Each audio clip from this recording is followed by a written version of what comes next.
Welcome to Hood Champion Boxing and Sports. In boxing, you find a way to win, or you find a way to lose.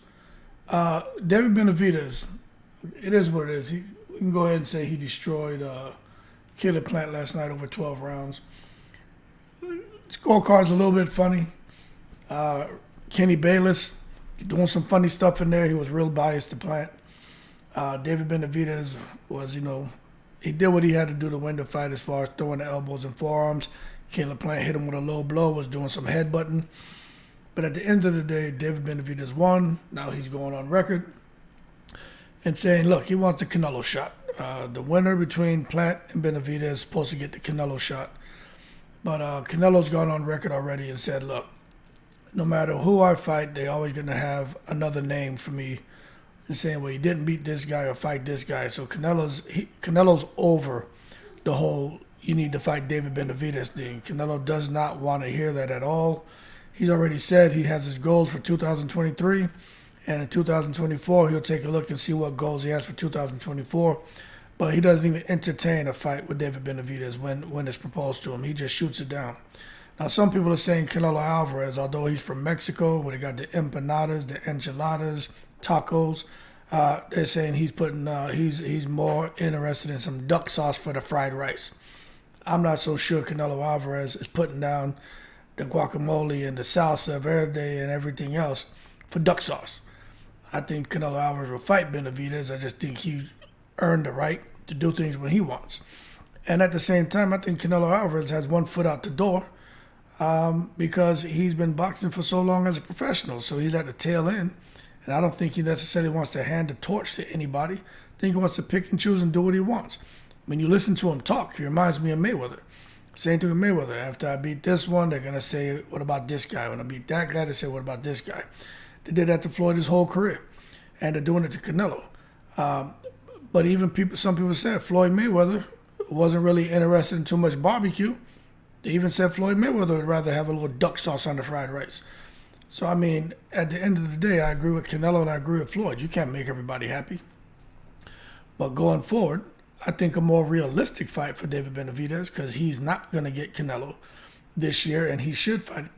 He should fight again. I like today, the 26th of March. He fought yesterday, so David Benavidez, the most likely opponent for him, this easiest fight to make, is Demetrius Andrade. But there's no money in that.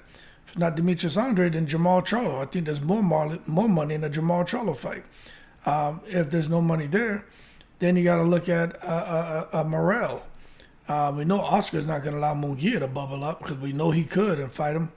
So David Benavidez is in a horrible position.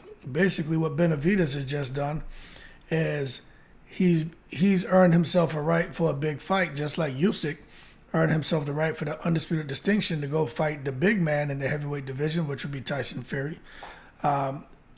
Just for Tyson Fury to basically, sidestep him and instead of getting the vegetable medley and steamship round, Tyson Fury put some duck sauce on his fried rice.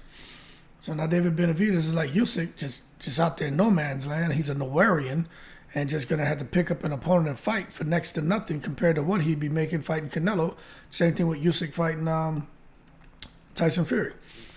So long story short, right? David Benavidez has proven that there's something special about him, about his hands. Even aside from the whole thing with guys having Heredia, Conti in their corner, you know what I'm saying? I went and looked on the damn VADA website last week.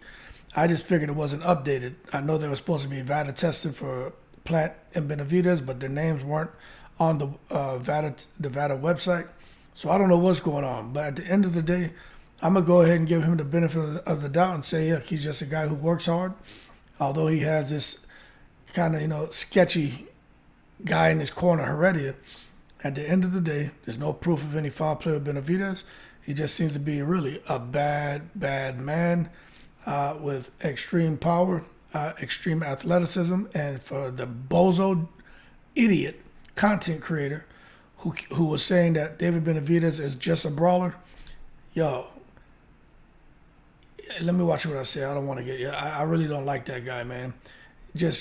If David Benavidez should have proved to everybody last night that he's not just a brawler. And yeah, I was rooting for Caleb Plant. I always said, hey, look, David Benavidez should be the favorite. but I was rooting for Plant because I felt Plant, well, what everything Plant went through with the whole, the drama with him and the Benavidez family. That's why I was rooting for Plant. But I knew David Benavidez should be the favorite. But Plant, I figured he would have a chance with the Conti cocktails to at least have the stamina to get through 12 and outbox Benavidez. But something went wrong over there. Conti must have left out an ingredient in that cocktail because I didn't put the cherry on top because, damn, boy, Caleb Plant developed low energy after about 6 rounds. But that being said, let's see what's next.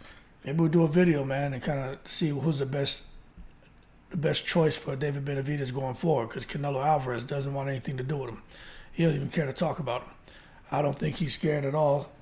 But at the end of the day, I don't think he's putting soy sauce on that fried rice. I think Canelo definitely has about 4 or 5 packets of duck sauce that he's putting on that fried rice because he don't even care to talk about him. But at the end of the day, let's see what's next for David Benavidez. Jamal, Morrell, Andrade. I think the easiest fight to make is Andrade. Andrade may walk into an 80-20 situation, 70-30. And I'll be honest with you, I think David Benavidez, I think him and Jamal is a solid scrap. He ain't just going to come out there and just walk Jamal Charlo down.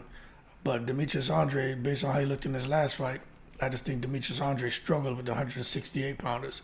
I think Benavidez will stop Demetrius Andrade. But that being said, y'all keep cool. Shout out to the veterans, all 7 continents. And matter of fact, today, if you guys are going out to get yourself something to eat, how about this?